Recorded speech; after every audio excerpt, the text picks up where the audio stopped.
Your Majesties, Your Royal Highnesses, Nobel Peace Prize Laureate, Your Excellencies, distinguished guests, ladies and gentlemen. The Norwegian Nobel Committee has awarded the Nobel Peace Prize for 2019 to Ethiopian Prime Minister Abiy Ahmed. Prime Minister Abiy, the award bestowed upon you rests on three major achievements.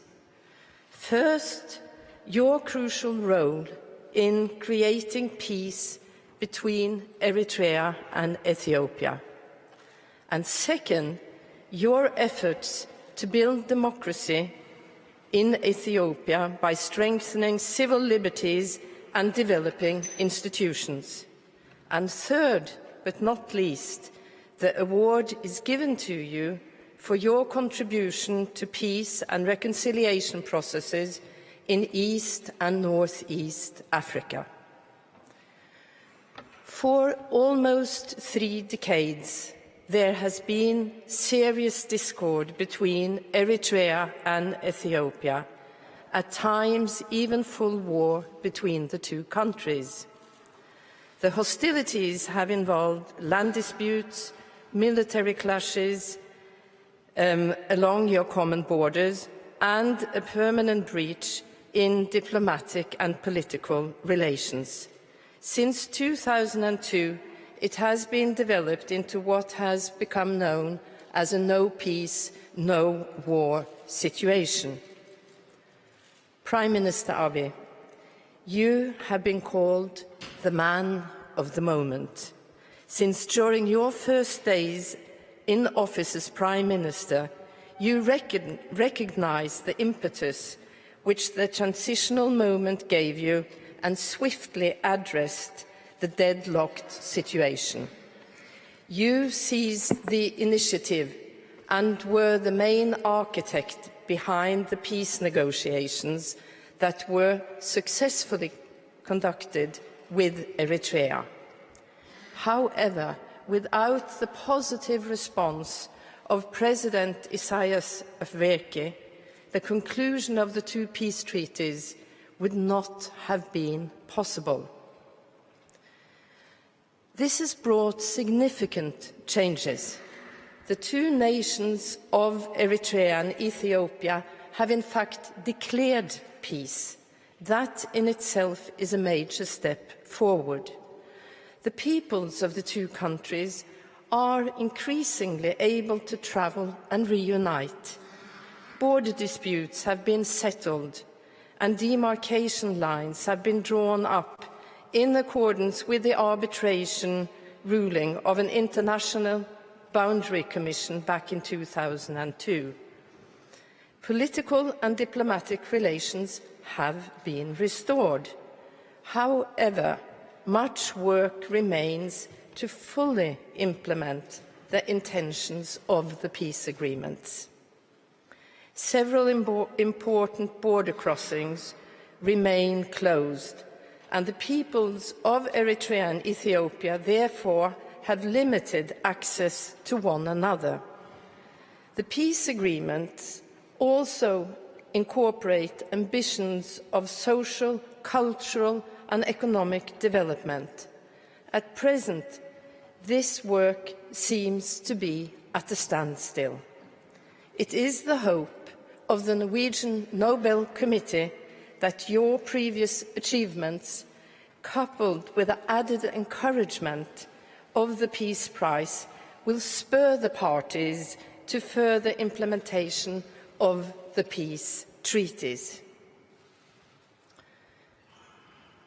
Dr. Abiy Ahmed, you were appointed Prime Minister in a country facing multitudes of challenges.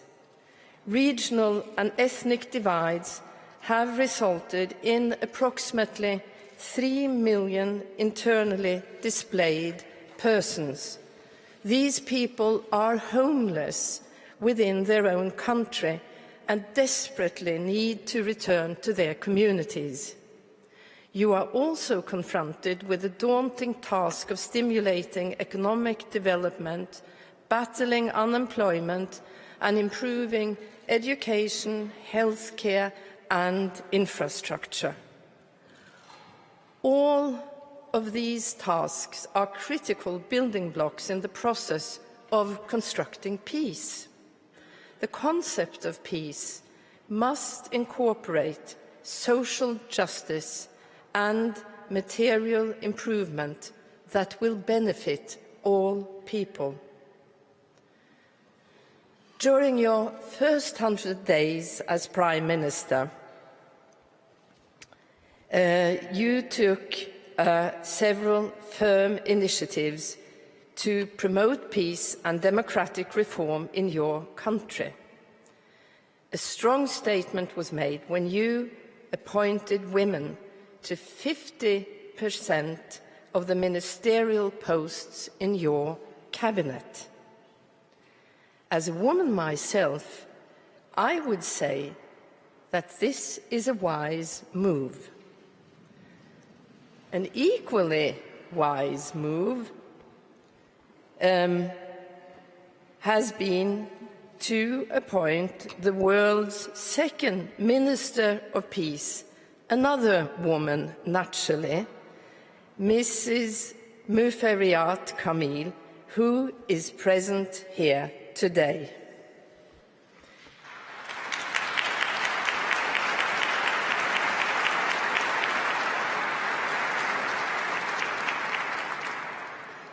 Even the President of Ethiopia is now a woman. in addition to which you have appointed a female Supreme Court Chief Justice. Mr. Prime Minister, lifting the existing state of emergency was a matter of urgency for you. You granted amnesty to thousands of political prisoners, thereby acknowledging that opposition is part of a healthy democratic environment. Knowing that free speech is a cornerstone of democracy, you abolished public censorship and thereby enabled the development of a free and independent press. You have strengthened civil society by taking a strong stance against corruption and bribery in the public sector. You have declared a commitment to hold free and democratic elections, which are a prerequisite for true democracy. The Norwegian Nobel Committee stands behind you and supports you and your efforts for a democratic, peaceful society. In recognizing your work by awarding you the Nobel Peace Prize, we were not expressing an opinion on how or if you should lead the Ethiopian people in the future.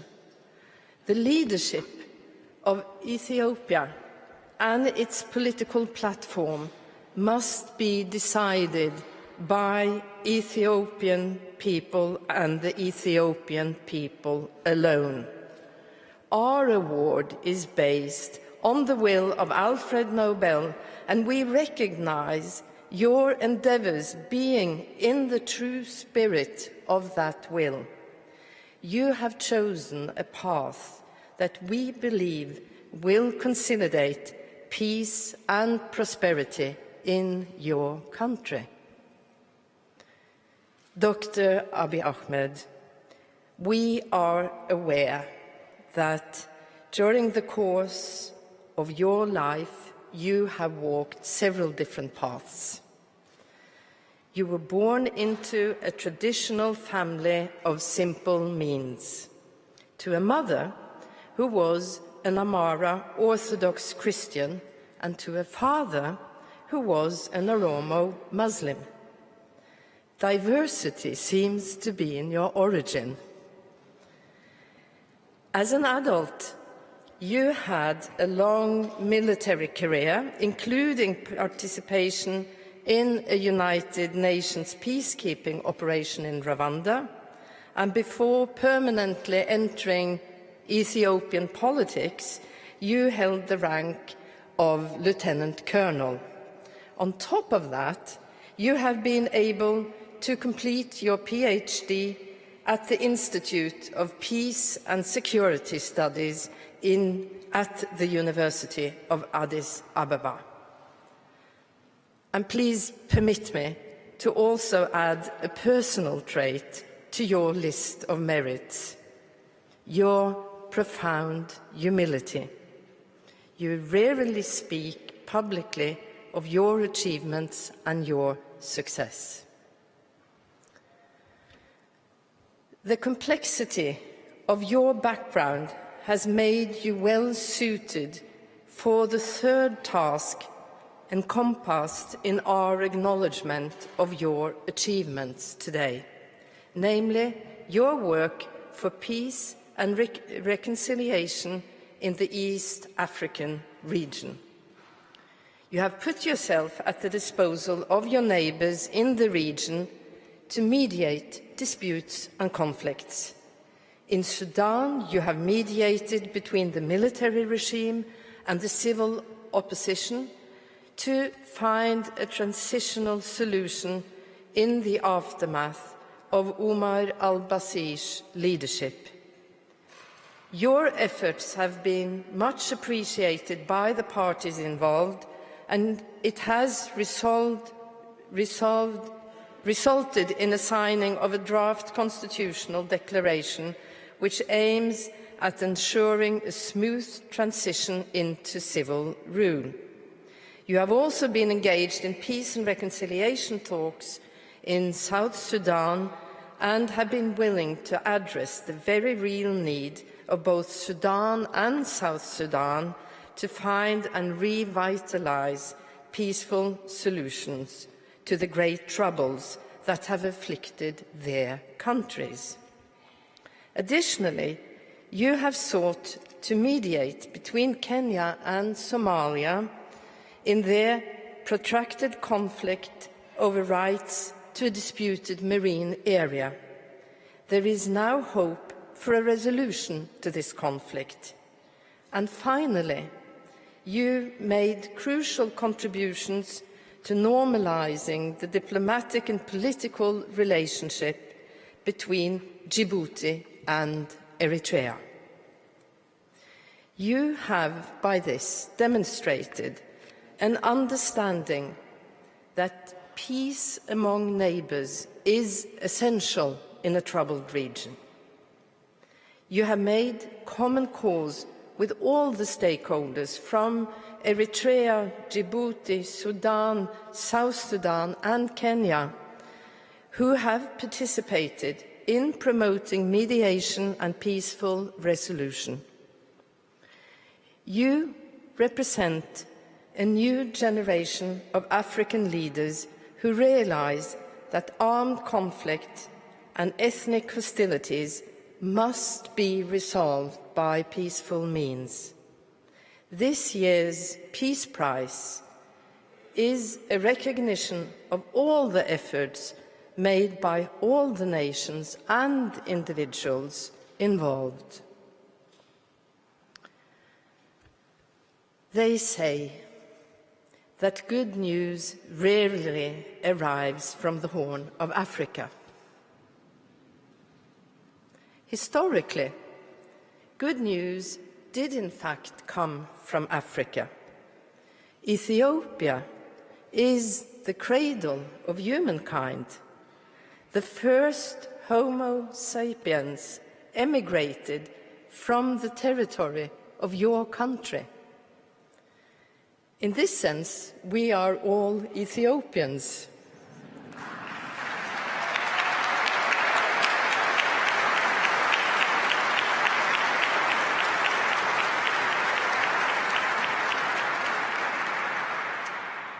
Your country has a unique history,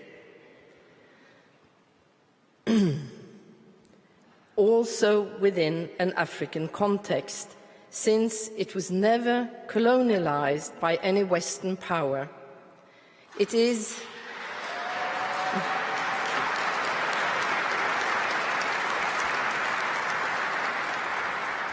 and it is in part for this very reason that Ethiopia is home to the African Union.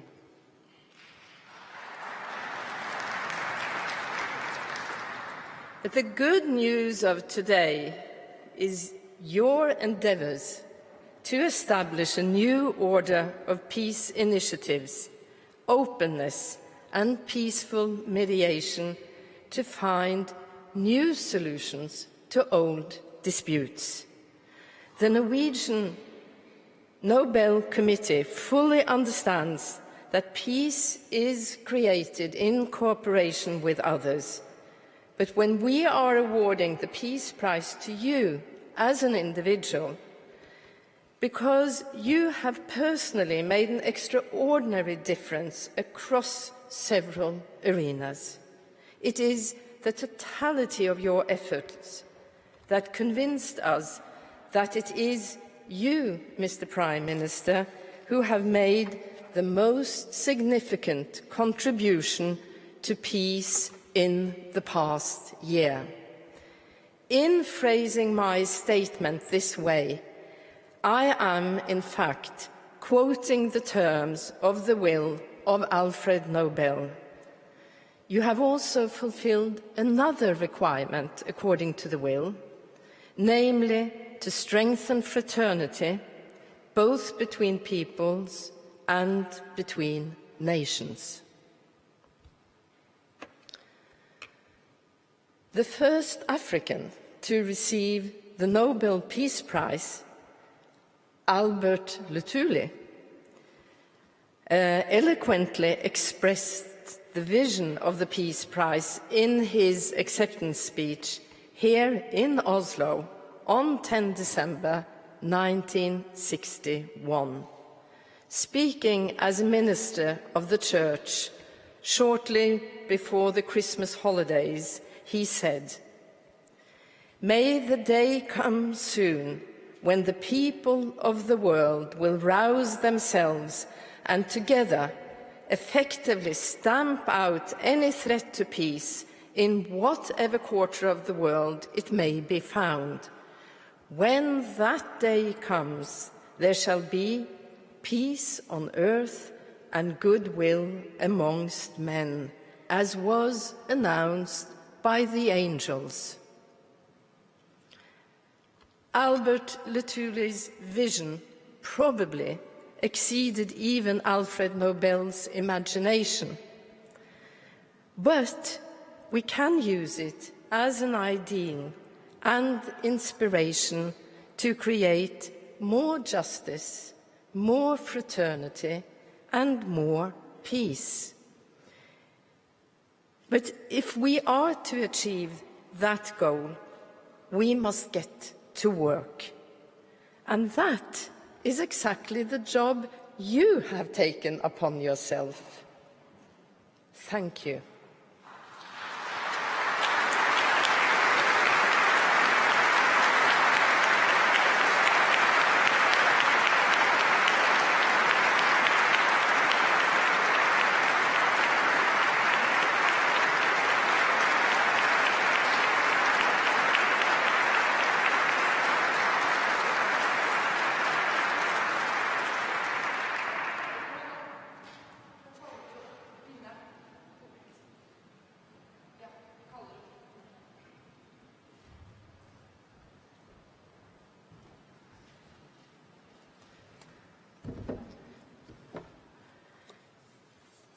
Mr. Prime Minister, I got lost in words.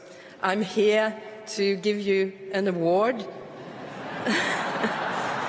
in the form of a diploma and a gold medal.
I now call upon the Nobel Peace Prize laureate of 2019 to come forward and give his Nobel lecture. Prime Minister.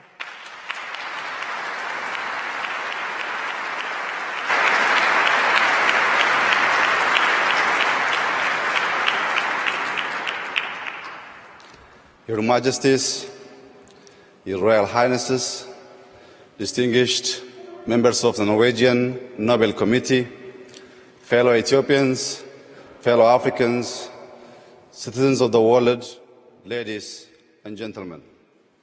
I am honored to be here with you today and grateful to the Norwegian Nobel Committee for recognizing and encouraging my contribution to a peaceful resolution of the border dispute between Ethiopia and Eritrea. I accept this award on behalf of Ethiopians and Eritreans, especially those who made the ultimate sacrifice in the cause of peace. Likewise, I accept this award on behalf of my partner and comrade in peace, President Isaias Afwerki, whose goodwill, trust,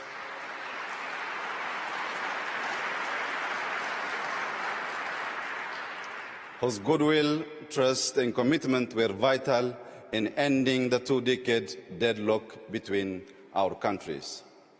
I also accept this award on behalf of Africans and citizens of the world for whom the dream of peace has often turned into a nightmare of war.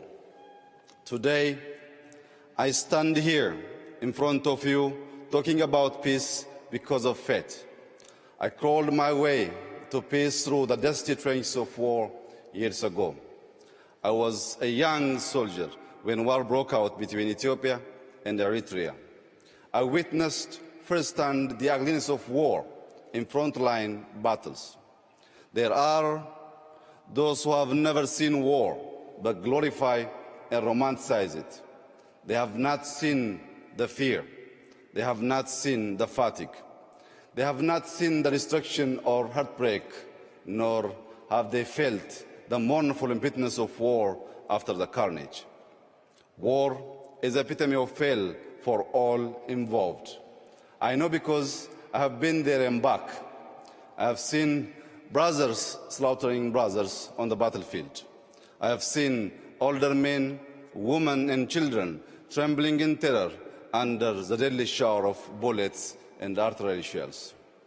You see, I was not only a combatant in war, I was also a witness to its cruelty and what it can do to people. War makes for bitter men, heartless and savage men. 20 years ago, I was a radio operator attached to an Ethiopian army unit in the border town of deme.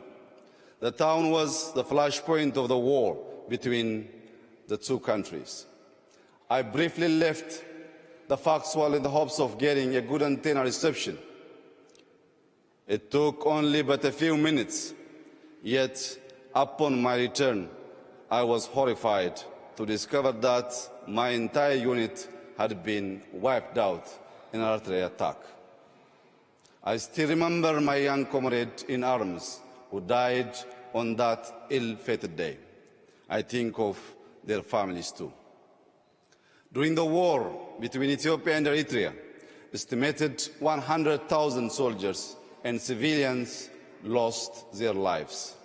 The aftermath of the war also left untold numbers of families broken. It also permanently shattered communities on both sides. Massive destruction of infrastructure further amplified the post-war economic burden. Socially, the war resulted in mass displacements, loss of livelihoods, deportation, and denationalization of citizens. Following the end of active armed conflict in June 2000, Ethiopia and Eritrea remained deadlocked in stalemate of no war, no peace for 2 decades. During this period, families were split over borders, unable to see or talk to each other for years to come. Tens of thousands of troops remained stationed along both sides of the border. They remained on edge, as did the rest of the country and region. All were worried that any small border clash would flare into a full-blown war once again. As it was, the war and the stalemate that followed were threats for regional peace, with fears that a resumption of active combat between Ethiopia and Eritrea would destabilize the entire Horn region. And so, when I became Prime Minister about 18 months ago, I felt in my heart that ending the uncertainty was necessary. I believed peace between Ethiopia and Eritrea was within reach.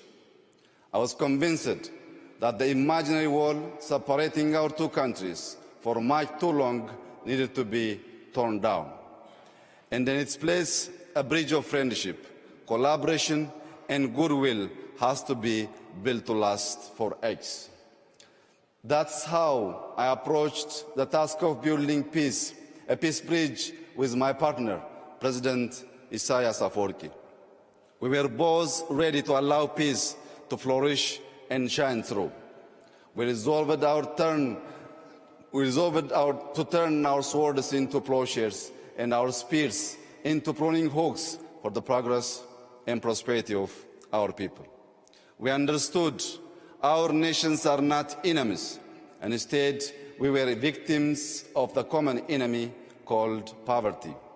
We recognized that while our two nations were stuck on all the grievances, the world was shifting rapidly and leaving us behind. We agreed we must work cooperatively for the prosperity of our people and our region. Excellencies, ladies and gentlemen, today we are reaping our peace dividends. Families separated for over 2 decades are now united. Diplomatic relations are fully restored. Air and telecommunication services have been reestablished, and our focus has now shifted to developing joint infrastructure projects that will be a critical lever in our economic ambition. Our commitment to peace between our two countries is ironclad. One may wonder how it is that a conflict extending over 20 years can come to an amicable resolution. Allow me to share with you a little about the beliefs that guide my actions for peace. I believe that peace is an affair of the heart. Peace is a labor of love. Sustaining peace is hard work, yet we must cherish and nurture it. It takes a few to make war, but it takes a village and a nation to build peace. For me, nurturing peace is like planting and growing trees. Just like trees need water and good soil to grow, peace requires unwavering commitment, infinite patience, and goodwill to cultivate and harvest its dividends. Peace requires good faith to blossom into prosperity, security, and opportunity. In the same manner, trees absorb carbon dioxide to give us life and oxygen. Peace has a capacity to absorb the suspicion and doubt that may cloud our relationship. In return, it gives back hope for the future, confidence in ourselves, and faith in humanity. The humanity I speak of is within all of us. We can cultivate and share it with others if we choose to remove our masks of pride and arrogance. When our love for humanity outgrows our appreciation of human vanity, then the world will know peace. Ultimately, peace requires an enduring vision, and my vision of peace is rooted in the philosophy of Maddamar. Maddamar, an Amharic word, signifies synergy, convergence, and teamwork for a common destiny. Maddamar is a homegrown idea that is reflected in our political, social, and economic life. I like to think of Maddamar as a social compact for Ethiopians to build a just, egalitarian, democratic, and human society by pulling together our resources for our collective survival and prosperity.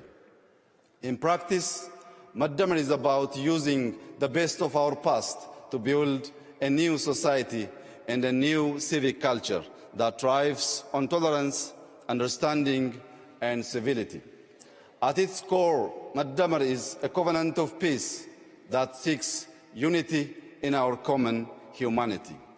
It pursues peace by practicing the values of love, forgiveness, reconciliation, and inclusion.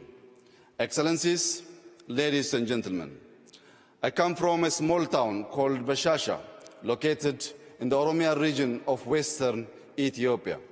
It is in Bashasha that the seeds of Madamar began to sprout. Growing up, my parents instilled in me and my siblings an abiding faith in humanity.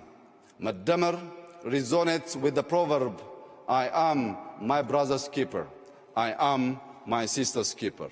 In my little town, we had no running water, electricity, or paved roads, but we had a lot of love to light up our lives. We were each other's keepers.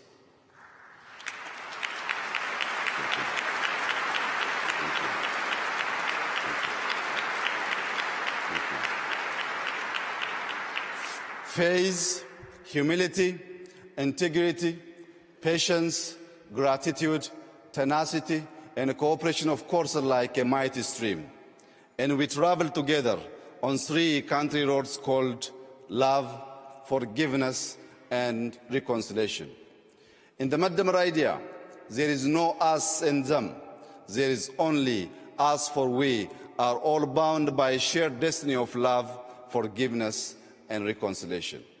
For the people in the land of origins, in the 13 months of sunshine, Madamar has always been second nature.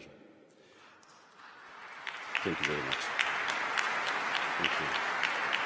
Thank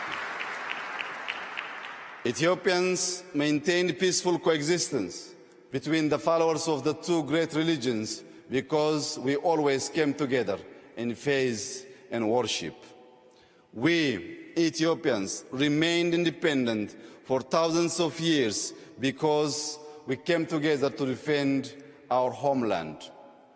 The beauty of our Ethiopia is its extraordinary diversity.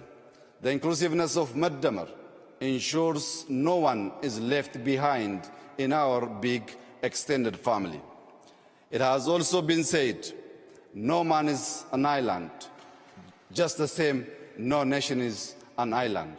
Ethiopia's Madamar-inspired foreign policy pursues peace through multilateral cooperation and good neighborliness. We have an old saying, በሰላም እንድታድር ጎረቤትህ ሰላም ይደር ዮ ኦላን ነገያም ብሎ Thank you. ዮ ኦላን ነገያም ብሎ ነጋም ብለኒ It is a saying. Thank you. It is a saying shared in many African languages, which means for you to have a peaceful night, your neighbor shall have a peaceful night as well. The sense of this proverb guides the strengthening of relations in the region. We now strive to live with our neighbors in peace and harmony. The Horn of Africa today is a region of strategic significance. The global military superpowers are expanding their military presences in the area. Terrorist and extremist groups also seek to establish a foothold.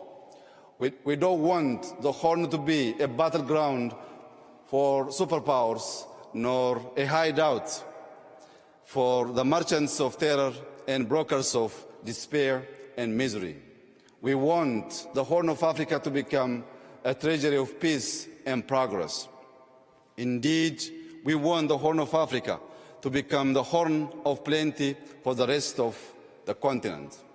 Excellencies, ladies and gentlemen, as a global community, we must invest in peace. Over the past few months, Ethiopia has made historic investments in peace, the returns of which we will see in years to come. We have released all political prisoners. We have shut down detention facilities where torture and vile human rights abuses took place. Today, Ethiopia is highly regarded for press freedom. It is no more a jailer of journalists. Opposition leaders of all political stripes are free to engage in peaceful political activity. We are creating an Ethiopia that is second to none in its guarantee of freedoms of expression. We have laid... Thank you. Thank you. Thank you. Thank you very much. Thank you. We have laid the groundwork for genuine multi-party democracy, and we will soon hold a free and a fair election. I truly believe peace is a way of life, war a form of death and destruction. Peacemakers must teach peacebreakers to choose the way of life.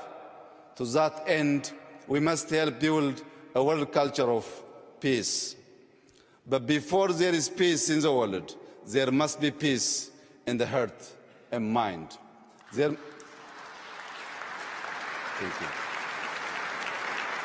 Thank you. There must be peace in the family, in the neighborhood, in the village, in the towns and cities. There must be peace in and among nations. Excellencies, ladies and gentlemen, there is a big prize for enduring peace. A famous protest slogan that proclaims "No justice, no peace" calls to mind that peace thrives and bears fruit when planted in the soil of justice. The disregard for human rights has been the source of much strife and conflict in the world. The same holds in our continent, Africa. It is estimated that some 70% of Africa's population is under the age of 30.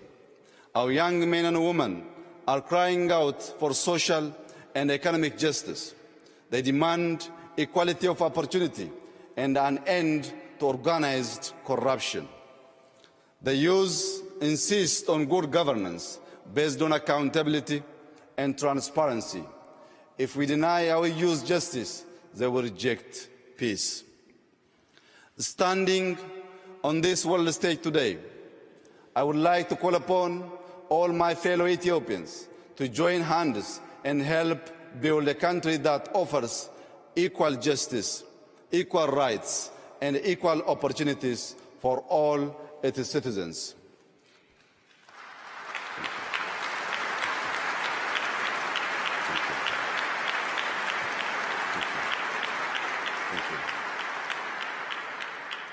I would like to especially express that we should avoid the paths of extremism and division powered by politics of exclusion. Our accord hangs in the balance of inclusive politics. The evangelists of hate and division are wreaking havoc in our society using social media. They are preaching the gospel of revenge and retribution on the airwaves. Together, we must neutralize the toxin of hatred by creating a civic culture of consensus-based democracy, inclusivity, civility, and tolerance based on Madamar principles. The art of building peace is a synergistic process to change hearts and minds, beliefs and attitudes that never cease. It is like the work of struggling farmers in my beloved Ethiopia. Each season, they prepare the soil, sow seeds, and control pests. They work the fields from dawn to dusk in good and bad weather. The seasons change, but their work never ends. In the end, they harvest the abundance of their fields. Before we can harvest peace dividends, we must plant seeds of love, forgiveness, and reconciliation in the hearts and minds of our citizens. We must pull out the weeds of discord, hate, and misunderstanding, and toil every day during good and bad days too. I am inspired by a biblical scripture which reads, "Blessed are the peacemakers, for they shall be called the children of God." Equally,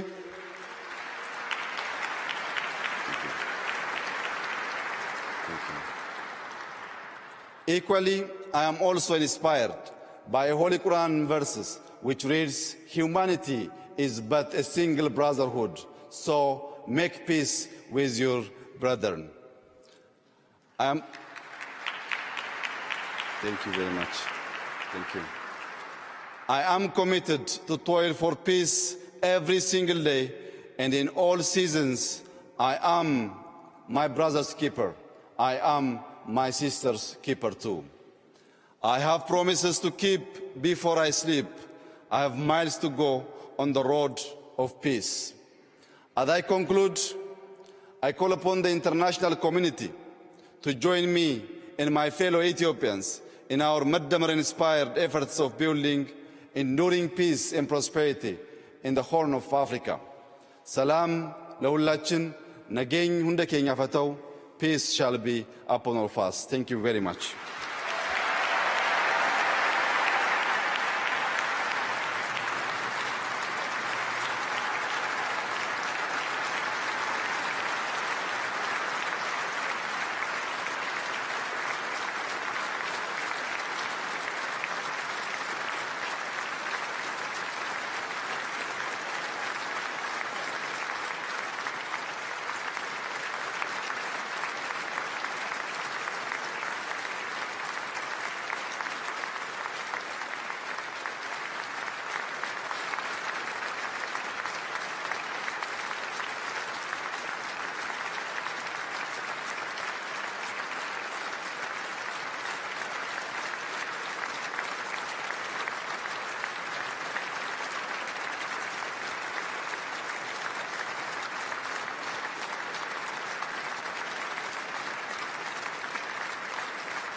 Well done.